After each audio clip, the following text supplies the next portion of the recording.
মাছের মাথাটা ভাজা হয়ে গেছে, এবার তুলে নেব।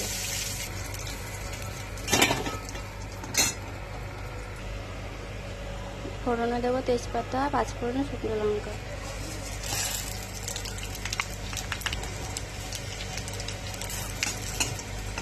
রাখা চাল কুমড়ো, সাথে 4-5টা কাঁচা লঙ্কা চেরা। দিয়েছি স্বাদ মতো নুন, চিনি আর হলুদ।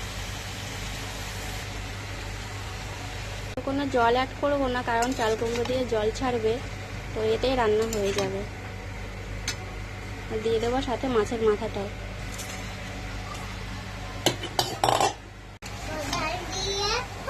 মাছের মাথাটা ভেঙে দিয়েছি, আর দেখো কত জল বেরিয়েছে। এই জলটা শুকাতে শুকাতে রান্না হয়ে যাবে।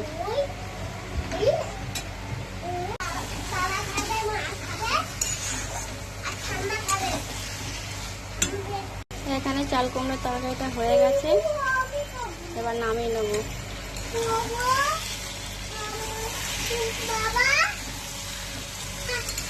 তেমন কিছুই না, খুবই সাধারণ রান্না, তবুও যদি ভালো লাগে কমেন্ট করে জানিয়ে।